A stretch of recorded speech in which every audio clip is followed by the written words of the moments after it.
let's talk a little bit about what we just learned in terms of 2024 politics. Everybody is sending in their big fundraising numbers for the first quarter. Nikki Haley is bragging about the number that she was able to post. Let's go ahead and put this up on the screen. Apparently, she announced she raised more than $11 million in the 6 weeks since she announced.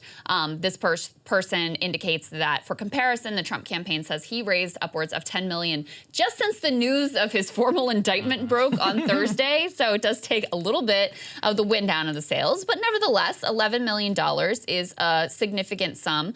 I crunched the numbers. Her average donation is something like $156 a person, comes from 70,000 donations, and a number of them, she says, are $200 or less. So they're very excited about this. But, you know, Saagar, when I look at it, I mean, first of all, I don't know that I ever doubted Nikki Haley would have big money behind her. That's her whole reason for existing.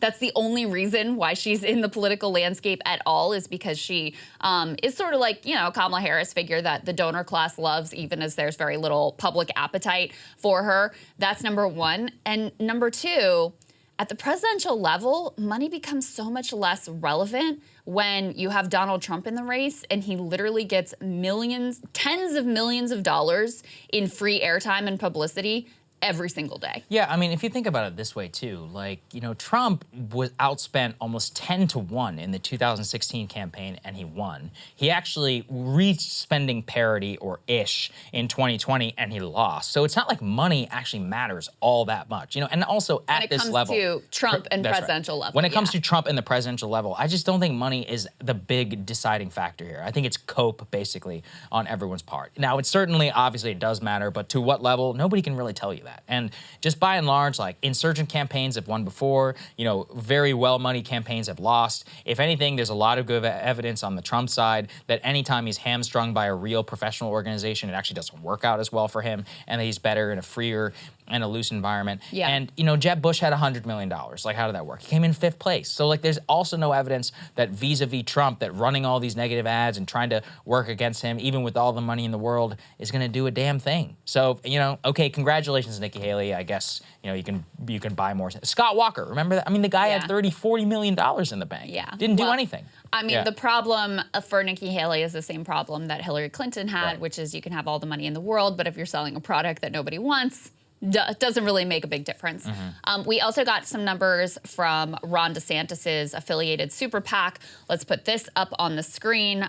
His PAC is called Never Back Down, and the committee raised $30 million in fundraising since the Super PAC launched back on March 9th. So, you know, basically in a month's time.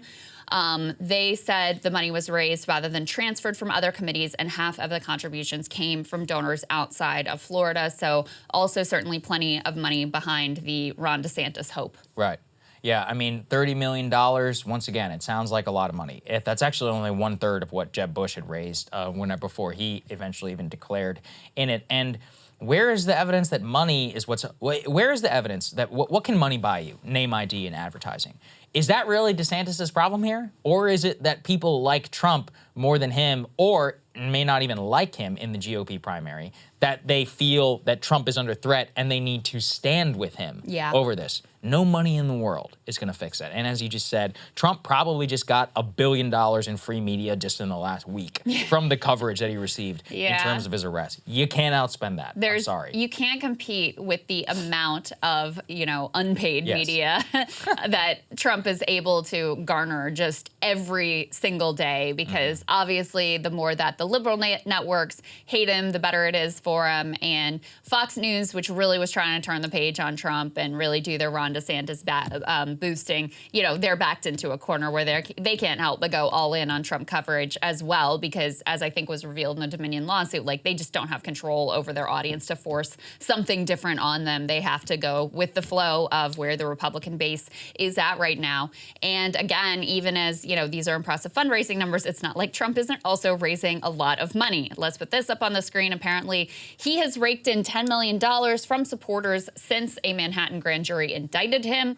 They collected roughly $2 million on Tuesday alone as Trump was being arraigned in a New York courtroom. And as part of that fundraising campaign, they actually are selling a T-shirt with a fake Trump mugshot on it. to show you how much they see the indictment here and, potential ones in the future as a boon for him, at least in the Republican primary. I think it's a different story in the general election. I always want to say that, but pretty clear in the Republican primary. His polling numbers have just shot through the roof. He now is the clearly dominant figure in terms of Republican voters, in terms of media coverage. Like, good luck with all of your millions other contenders getting any oxygen and airtime in this race at this point. Yeah, I think it's fascinating, just continually breaking it down and just looking at the way that Trump is able to dominate all of this. Like, $10 million in a single week is, again, it's not about the money. It's just about the expression of love and of loyalty that he is willing to garner from